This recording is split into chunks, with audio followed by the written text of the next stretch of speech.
പെൺകുട്ടികളുടെ അമ്മമാർക്ക് ഉണ്ടെങ്കിൽ അത് ആൻസിക്ക് കളയാം. എന്നോട് അറിയാം.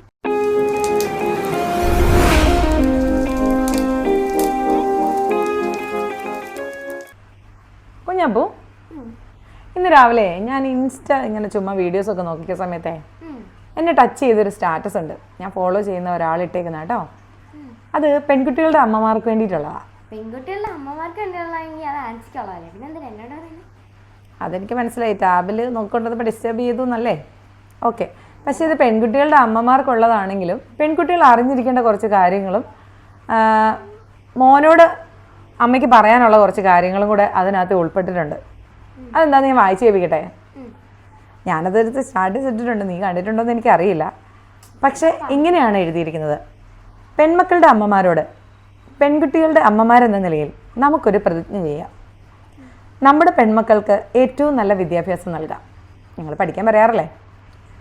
സ്വന്തം കാലിൽ നിന്ന ശേഷം മാത്രം കല്യാണം കഴിപ്പിക്കുക. എന്നാൽ കല്യാണം ജീവിതത്തിൽ എത്തിച്ചേരേണ്ട ഒരു ഡെസ്റ്റിനേഷനാണെന്ന് പഠിപ്പിക്കാതിരിക്കുക. പഠിത്തത്തെക്കുറിച്ചും ജോലിയുടെ പ്രാധാന്യത്തെക്കുറിച്ചും അവരോട് എപ്പോഴും സംസാരിക്കുക. പറയാറില്ലേ? ഉണ്ട്. വിവാഹത്തെ അല്ല, സ്വയം പര്യാപ്തതയെ സ്വപ്നം കാണാൻ പഠിപ്പിക്കുക. അവർക്ക് പറക്കാനുള്ള ആകാശങ്ങൾ വിശാലമാണ്, അവർ പറക്കട്ടെ. സ്വയം ബഹുമാനിക്കാനും സ്നേഹിക്കാനും അവളെ പഠിപ്പിക്കുക. എല്ലാത്തിനും ഉപരിയായി മകളെ വിവാഹം ചെയ്തയക്കുമ്പോൾ അവളെ നടതള്ളുകയാവരുത്. എന്ന് വെച്ച് കഴിഞ്ഞാൽ ഒരു മകളെ കല്യാണം കഴിപ്പിച്ച് വിടുമ്പോൾ അവരുടെ പേരൻസ് അവർക്ക് കൊടുക്കേണ്ട ഒരു വലിയ ഓഫർ എന്ന് പറഞ്ഞാൽ, മോൾക്ക് എന്ത് ബുദ്ധിമുട്ടുണ്ടായാലും സ്വന്തം വീടെന്ന് കരുതി എപ്പോൾ വേണമെങ്കിലും ഇങ്ങോട്ടേക്ക് തിരിച്ചു വരാം.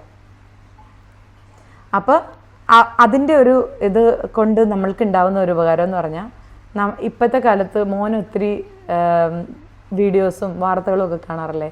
പെൺകുട്ടികളെ കല്യാണം കഴിപ്പിച്ചു, സ്ത്രീധനം കിട്ടാത്തതിൻ്റെ പേരിൽ ആത്മഹത്യ ചെയ്തു, അങ്ങനെയൊക്കെ. അതെന്തുകൊണ്ടാണെന്ന് വെച്ചാൽ പേരൻസിൻ്റെ അടുത്തേക്ക് തിരിച്ചു ചെല്ലാനുള്ള ഫിയർ കൊണ്ടാണ്.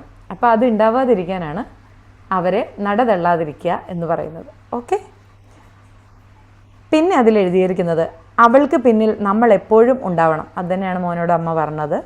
അപ്പോൾ ഉത്തരമാരും വിസ്മയമാരും ഷൈനിമാരും അതുല്യമാരും ഇല്ലാതാകും. ഇതൊക്കെ ഭർത്താവിൻ്റെ വീട്ടിലെ പീഡനങ്ങൾ കൊണ്ട് ആത്മഹത്യ ചെയ്ത കുറേ കുട്ടികളാണ്. പകരം തല ഉയർത്തിപ്പിടിച്ച് ഏത് സാഹചര്യത്തെയും നേരിടുന്ന പെൺകുട്ടികളുണ്ടാവും. അവരെ നമുക്ക് സൃഷ്ടിക്കാനാവും, അമ്മമാരായ നമുക്ക് മാത്രം.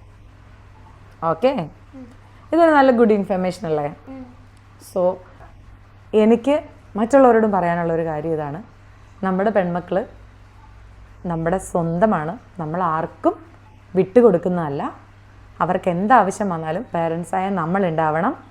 വിവാഹമല്ല ഒരു പെൺകുട്ടിയുടെ ജീവിതത്തിലെ എയിം, അവൾക്ക് സ്വന്തം കാലിൽ നിൽക്കാനുള്ള പ്രാപ്തിയാക്കുക എന്നുള്ളതാണ്.